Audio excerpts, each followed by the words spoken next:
people want to know how you stood there for 12 hours plus, almost 13 hours. Well, it's not easy. My feet were hurting by the end of the day. You can't leave the floor and you can't sit down, so you can't use the restroom or do anything like that. And you were told that to your staff, or did the parliamentarians say? It just sort of is the rule that's kind of known, and the staff knows the rules better a lot of times than the senators do, so they gave me the advice on what we could do, and there's staff in there that works for the Republican side and the Democrat side. They inform you what you can and can't do. Then you have to ask a question. People can ask a question to you, but there's a certain protocol or you lose the floor. And the Democrats will leave someone down there to see if you make a mistake on the floor to take it back from you. And it doesn't happen very often because, one, it's hard to get floor and it's hard to get recognized when it's not a designated time. Most time the floor is controlled by the leadership. This just happened to be a time that it wasn't. And you snuck up on both leaders, right? I mean, is that fair to say? Did they know you were going to do this? No. And in fact, we didn't know we were going to do it that day. We had gotten a lot of information because it's an issue we're really interested in, that we really think it should be easy for the president to sort of say, you know what, Americans not engaged in combat in America cannot be targeted for killing. And again, I'm going to get to the substance in 1 second, but one of the things that was so fascinating about this was how organic it was, and how it sort of took on a life of its own. I'm not even sure if you realized that because you were there on the internet. I was watching you for the first 2-3 hours. You were alone, and then suddenly you had some of your more conservative compatriots like Ted Cruz and Mike Lee come, and then by midnight you had a lot of people there. There was a hashtag Stand with Rand, and more people were tweeting, even the RNC chair, get down there and help him. Were you surprised? Well, it is sort of a fascinating phenomenon, and when you're on the floor, you're not allowed to use electronics, and I also didn't have time because I had to keep talking. If you actually stop for more than about a minute, they can say you're no longer speaking, you don't hold the floor, so you have to keep going. But I didn't have time to look at my phone, which you're not supposed to do anyway. But then when Senator Cruz came to the floor and started reading those tweets, I kind of got a feeling that maybe this was bigger than, all we knew is we believed in an issue, we wanted to talk about it, and that it's important that the president realize that he's restrained by the Constitution also. So we got talking about something we were interested in, and you never know whether people are watching or not, but you want the issue to be big because we want the president to respond. And what we're hearing from the White House this morning is they may respond to my question. And if we do, we're willing to let the Brennan nomination go forward. And talk more about that. You said you heard from the White House. Who and what did they say? I don't actually have the name of who, but somebody on my staff and other Republican staff are talking to the White House, and I'm hoping there'll be a response. I've never really doubted that maybe the president and I are on the same page, but some things need to be explicit, and the one thing that I think needs to be explicit is that this drone killing or targeting program, that you can't target Americans who aren't engaged in combat. We've never questioned that if you have a grenade launcher on your back and you're attacking the Capitol, you can be killed without due process. I'm not against that. What I'm against is that if they think maybe for my political beliefs that I might be an anti-government person and I'm having dinner with somebody, or maybe I email a cousin of mine who lives in the Middle East, that's not enough to be killed. That's enough to say, let's make an accusation and you have a trial. That's the way our country works. I think the president believes in that, but he needs to be explicit, and we've asked the Attorney General, and they haven't been explicit. They've just talked about exceptions to the rule. We want to know what the rule is. Are you going to kill Americans in America who are not engaged in combat? Right, because they have argued that they have given you an answer, but perhaps it's not the answer that you've been looking for. So when you say explicit, how explicit, what's the answer you're looking for? The very specific question we're asking is, does the president believe he has the authority to kill Americans who are not engaged in combat in America with targeted drone strikes? And I think the answer is no, but they haven't given us that answer. They've given us things like if planes are attacking the Twin Towers. Well, we all believe that the military, Republican and Democrat, that the military or anyone can repulse an active attack by an individual or a military or a plane or anything, whether it's an American or not. What we're talking about is the drone program overseas now often targets people who aren't engaged in combat. They're sitting at home in their house. And that's another debate for another day, but that's the kind of standard we're using overseas, and the president won't answer. He says, well, I might use a standard that inside the country different than outside, which alarms us because it means he's already thinking of a standard for killing Americans in the U.S. One of the things about this issue is that it is made for strange bedfellows. You had a Democrat, Ron Wyden, standing with you, but you also don't have all conservatives with you.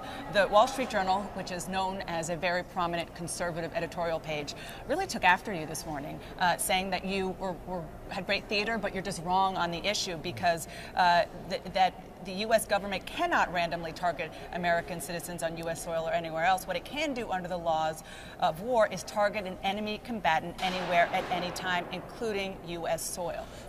The Wall Street Journal is right on a lot of issues, and they're wrong on this issue. The problem is if I call you an enemy combatant, how do we know if you are or aren't? That's just me calling you and accusing you of a crime. Should there be enough power by any politician, Republican or Democrat, to just say, you're an enemy combatant and a Hellfire missile drops on your house? That's what they're saying. And I, with every fiber of my body, believe that that is unjust and unconstitutional, that if you're an American on our soil, people can't just accuse you and call you a name. They're just assuming that the person calling your name is omniscient and knows you were guilty of that. But the way I see it is, look, we have a lot of Arab Americans who live in Dearborn, Michigan. And I think the vast majority, if not almost all of them, are good American people. But let's say they have a cousin in the Middle East and they email them. Let's say somebody thinks their cousin in the Middle East is a terrorist. Well, for goodness sakes, would you just drop bombs on people in Dearborn and say, well, we think he's associated with terrorism, he's an enemy combatant? Well, that's a lot different than someone with a grenade launcher on their shoulder attacking someone. That's an enemy combatant. But the people that they've been targeting overseas aren't always using weapons. So I don't want that kind of standard in our country. Imminent threat, no problem. If you're attacking, but it has to be an imminent threat. And this is part of the problem. The president said imminent doesn't have to mean immediate. That's very troublesome to me. If someone's attacking the Capitol with a grenade launcher, that's an imminent threat.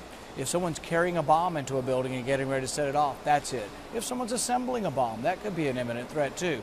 But if you're sitting in a cafe and you're emailing a friend in the Middle East, that's not an imminent threat. And the other thing in our country is, if you're not involved actively in combat, wouldn't you rather capture them and ask them questions about who they are talking to and investigate it? But really it's about the belief that justice, innocence or guilt should be determined by a jury of your peers. That's what we fought for. That's what our soldiers are fighting for. And to me, it's disappointing to think that they would be overseas risking their lives to fight for something that we're willing to give up on so easily. You talked for a very long time, and you had a lot of things to say yesterday into last night. One of the things that you said was, you were talking about 9/11, and you were using the example of the hijackers. And you said that you thought maybe the hijackers were citizens. Did you mean U.S. citizens? There were 19 hijackers. A lot of them were here on student visas. I'm almost positive, I've read somewhere, and it's hard to be authoritative, but I'm not positive. But I thought I read somewhere that some of them had voting cards. And to have a voting card, you would have to be a citizen. And I had never read that they were citizens, but I read somewhere the other day, and so that I may have misspoke, but I thought I had read somewhere that some of them had voting cards. And I don't know how they would have voting cards if they weren't citizens. Let me ask more of the personal questions here. We talked a little bit about the fact that you were eating on TV, eating in front of the senators. You ended it saying effectively that nature was calling. Right. Is that why you ended it? Because you had to go? Yeah. When you got to go, you got to go? Yeah, 12 hours is a long time not to go to the restroom. And so, yeah, it does limit you. And I asked, how did Strom Thurmond go 24 hours? And apparently there are stories that he was bending the rules a little bit. Bending the rules how? By leaving the floor briefly leaving the floor. I'm glad that was your answer. But did you go in, when you went in at 11:47 a.m., did you say, I'm going to be here until after midnight? What was your plan? As I drove up in the morning, I was with a staff member, and I said, if we have a chance, why don't we maybe try to capture the floor to make our point? We had no plan, and I had the wrong shoes on. My feet were hurting the whole day, and we really didn't plan it out. We had thought about that this issue is important enough that we would like to do it sometime, but the floor is controlled by the leadership, and it's not often left open where someone can sort of capture the floor and begin to speak. So one of the reasons filibusters don't occur is because they carefully guard the floor from letting it happen, and it was left unguarded, so I decided to speak. I did notice that you had water there, and I don't know if it was intentional. You were often. Trying not to drink it. That was intentional? I decided to drink very little water and have no caffeine. Yeah. Well, you clearly didn't need it. What happened when you left? Did you go have a big meal? It was almost 2 in the morning. I went home, but it was nice. There were a lot of supporters. My staff stayed through the evening. A lot of them were in the gallery. A lot of other staff was. And really one of the most complimentary things I found was about 15 members from the U.S. House of Representatives came over.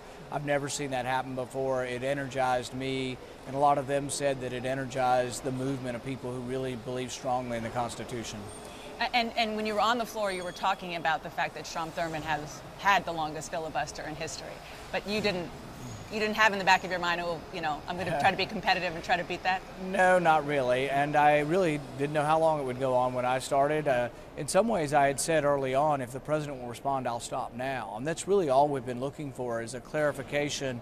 And we really think the president may not be too far away from us on this, but we're troubled by the fact that it's been hard to get the information, and that when Senator Cruz asked Eric Holder questions, he had to ask him repeatedly, is it constitutional or not? Are you saying you have the authority? And he kept using words like, well, it's not appropriate. And the president used words like, I don't intend to. But see, he did this on indefinite detention too. The president signed into a law that says you can detain a citizen of the United States without a trial. Now he's arguing you can kill an American citizen without a trial, and it's like, just saying you don't intend to, that I'm a good person, I'm not questioning his motives, but the reason we have laws is someday we may get somebody who won't respect and will use that law for bad purposes. And let's go back to where we started, saying that giving us some news, you have heard from the White House, and you think that they might give you an answer that could satisfy you. I'm very hopeful, and I've said I will get out of the way and let them vote, compress the votes, and we won't have to stay here till Saturday. All I'm looking for is clarification, and I think Eric Holder's comments in the committee under a little bit of duress, but I think those comments were getting closer to our position, but I also don't think they're going to have to change their position. I just want them to clarify and make sure that Americans know that when you're sitting in a cafe or sitting in a restaurant, you will not be targeted by the American government.